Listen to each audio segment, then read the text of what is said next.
Bist du dir auch sicher, dass das keine Lorbeerblätter waren? Was? Loli-Blätter?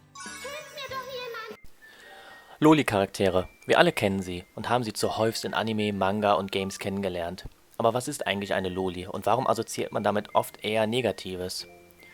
Loli beschreibt einen Körpertypen in Anime und ähnlichen Arten von Medien. Der Ursprung von Loli kommt von dem Wort Lolita, was einem Modestyle in Japan entspricht, aber hat tatsächlich gar nichts mit den Lolis aus Anime gemeinsam. In Bezug auf Anime meint man üblicherweise einen weiblichen Charakter mit kindlichem Aussehen. Aber was ist dann der Unterschied zwischen einer Loli und einem normalen Kind oder Teenager? Naja, Teenager sind das, was das Wort eigentlich beschreibt. Junge Leute im Alter zwischen 13 und 19, Teen am Ende. Lolis jedoch sind einfach nur kleine Charaktere, die jedes mögliche Alter haben können. Typische Eigenschaften sind zum Beispiel übertriebene Niedlichkeit, riesige Augen, kinderähnlichen Körperbau und eine niedliche Stimme. Aber wusstet ihr, dass Loli auch nochmal in Unterkategorien eingeteilt werden können? Da haben wir zum Beispiel die Oppai-Loli, die leider eine kinderähnliche Person mit gigantischen Bobas sind. Aber wir haben auch noch Loli-Baba. Den Begriff kannte ich zuvor auch nicht, aber der Begriff beinhaltet die Wörter Loli und das Wort Baba, was üblicherweise eine Bezeichnung für ältere Personen in Japan ist. Also bedeutet Loli-Baba einfach nur, dass es eine alte Person mit dem Körpertypen einer Loli ist. Aber woher kommt eigentlich der Begriff Loli? Den Begriff Lolita hatte ich bereits am Anfang kurz erwähnt. Es wird vermutet, dass das Wort von dem gleichnamigen Roman Lolita von Vlad Nabokov stammt. Der Roman handelt von einem Professor mittleren Alters, der eine romantische und sexuelle Beziehung mit einer 12-Jährigen beginnt. Aber ist das auch der Grund, weshalb das Wort Loli und Personen, die diese mögen, so negativ in der Gesellschaft betrachtet werden?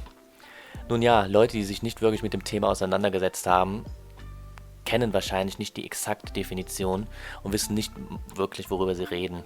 Sie äußern einfach die üblichen Vorurteile und Vermutungen und sind wahrscheinlich nicht einmal wirklich tief in der Anime- und Manga-Kultur. Sie sehen einfach einen niedlichen Charakter, der sich wie ein Kind verhält und verurteilen Fans und bezeichnen diese als Pedos oder Lolicons. Auch Gamer bleiben hiervon nicht verschont. Ein gutes Beispiel ist zum Beispiel Genshin Impact, welches einige Lolis hat, wobei einige, wie zum Beispiel Dori, aber tatsächlich erwachsen sind. So habe ich zum Beispiel auch schon Personen gesehen, die Genshin-Fans als Pedos bezeichnen, nur weil sie das Game spielen. Die Kontroverse zu Lolis liegt auch hauptsächlich an der Übersexualisierung von minderjährigen oder kinderähnlichen Charakteren.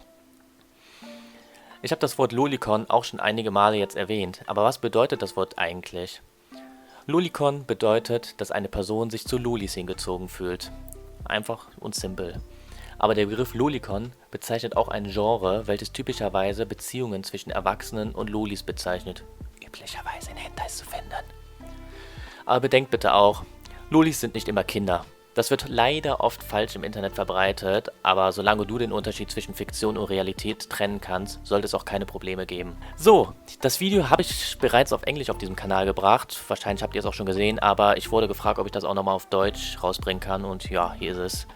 Falls es euch gefallen hat, lasst es mich wissen und falls ihr noch andere Themen von mir gecovert haben wollt, lasst es mich ebenfalls wissen und danke fürs Zusehen. Ciao, ciao.